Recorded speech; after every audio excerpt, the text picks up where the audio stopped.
Thierry Benoît, UAI. Merci, Monsieur le Président. Je le dis d'emblée, au nom du groupe UDI, nous soutiendrons cette proposition donc, de création de commission d'enquête, s'appuyant en plus sur les déclarations de l'orateur, de notre rapporteur Grégory Besson-Moreau.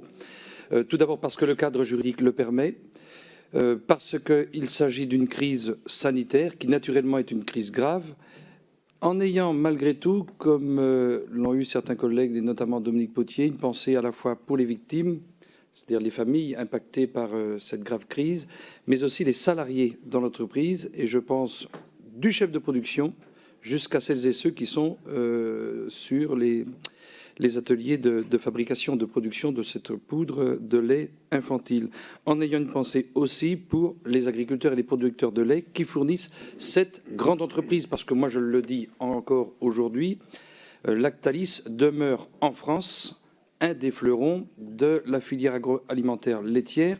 Et il ne faudrait pas qu'à l'aune de cette crise, eh bien, on jette le bébé avec l'eau du bain. Parce que la France est un grand pays agricole.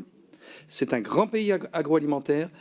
La France demeure et doit rester le premier pays agricole d'Europe et doit rester le premier pays où la filière agroalimentaire est la plus dynamique. Et pour ce faire, il faut, je dirais, restaurer la confiance. Il n'y a pas de hasard, je trouve. Vous savez, depuis quelques mois, nous avions, en effet, ça a été dit à plusieurs reprises, nous avions un certain nombre d'opérateurs, un certain nombre de grands groupes au cœur de nos réflexions. C'était le cas lorsque nous avons discuté de la loi agricole avec Stéphane Le Foll, c'était le cas lorsque nous avons travaillé sur la loi Sapin 2. On avait toujours en tête ceux que j'appelle un petit peu les puissants. C'est un petit peu comme dans la politique. Les puissants se croyaient au-dessus des lois. Je le dis sérieusement, Dominique, parce que les puissants se croyaient au-dessus des lois. Hein, vous savez, ils pensaient que... Et parfois, dans les comportements, on voit bien qu'ils pensaient passer à travers les mailles du filet. Que ce soit en politique, que ce soit dans l'industrie, aujourd'hui, parce qu'il y a plus de transparence, parce que c'est aussi la société, ce sont nos concitoyens qui le demandent, parce que de toute façon, si on ne faisait pas cette commission d'enquête, des journalistes d'investigation, le Sénat a commencé un cercle d'audition. Il ne s'est pas posé la question de savoir s'il y avait besoin d'une commission d'enquête.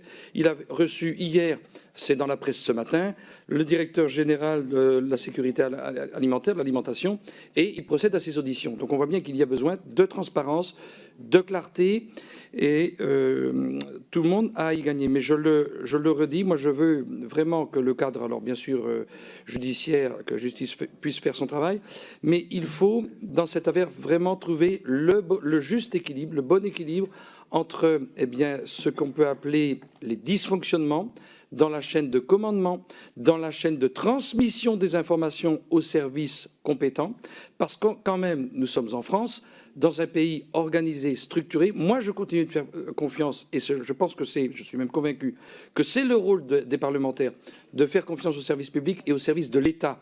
Nous avons la chance d'avoir des services vétérinaires, des services d'hygiène, des services de sécurité alimentaire qui sont armés de gens formés, compétents. Et moi, je fais encore confiance à ces services et à l'État, je dirais, pour être garant de la protection des populations.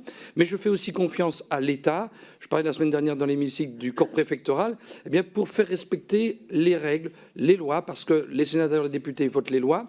On s'efforce de les faire bien appliquer, mais il faut que chacun sache aujourd'hui que dans notre pays, tout existe. Moi, je pense que tout existe. La loi, elle a besoin d'ajustement. Ce n'est pas de transformation, comme l'on dit souvent, et un nouveau monde qui apparaîtrait. Vous savez, la nature humaine est la nature humaine. Moi, je pense qu'il y a besoin d'ajustement, il y a besoin d'adapter notre société, il y a besoin d'ajuster nos outils, et on y gagnera par eh bien, le travail serein de cette commission d'enquête qui va bien contribuer à plus de transparence, parce qu'il y a aussi un élément très important.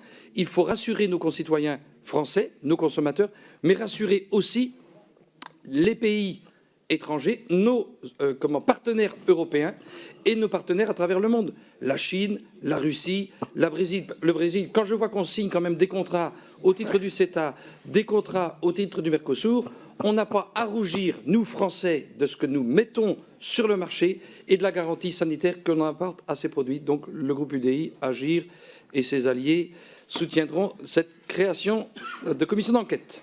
Merci. Merci, monsieur le rapporteur. Vous avez la parole.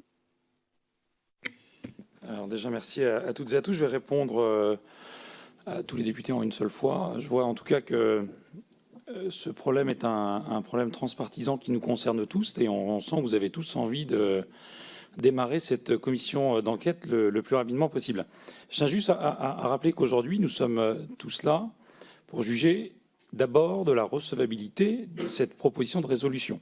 On n'attaque pas la commission d'enquête. Ensuite, concernant nos droits, effectivement, aujourd'hui, on a soumis un rapport qui a été publié le 13 décembre 2017 et qui proposera de supprimer cette règle de recevabilité afin de ne pas entraver nos travaux futurs sur des enquêtes judiciaires qui seraient en cours. Donc ça, c'est un travail qu'on est en train de faire en ce moment au niveau de l'Assemblée nationale. Concernant la lettre, effectivement, donc on a reçu cette lettre le 12 février de Madame la garde des Sceaux. Donc on vous transmettra à toutes et à tous la lettre, une copie de cette lettre pour que vous soyez tous au courant de ce qu'il y a à l'intérieur. Concernant les procédures, effectivement, aujourd'hui, il y a une procédure judiciaire qui est en cours. Il y a une enquête préliminaire du parquet du pôle santé publique de Paris qui concerne aujourd'hui l'aspect sanitaire chez Lactalis. D'accord ? Cette enquête n'est pas sur la chaîne de distribution. Quand j'entends chaîne de distribution, la filière, on va parler de la grande distribution, on peut parler des pharmaciens, on va parler aussi du rôle de l'État. Est-ce que l'État a joué son rôle? Est-ce qu'il a agi suffisamment rapidement ou est-ce qu'il a mis un petit peu trop de temps? Tout ça, on doit l'analyser. Je rejoins monsieur le député Benoît, de ne pas jeter le bébé avec l'eau du bain, c'est bien ce que vous avez dit.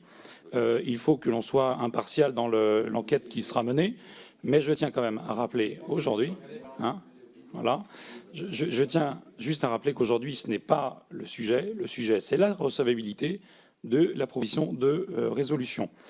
Concernant bien sûr tout ce qui est prix du lait, chaîne de dysfonctionnement, tout ce que vous avez appelé le numérique, je pense que ce sont des sujets effectivement extrêmement importants, c'est des sujets qui doivent être abordés, mais le sujet n'est pas là, le cœur du problème n'est pas là aujourd'hui.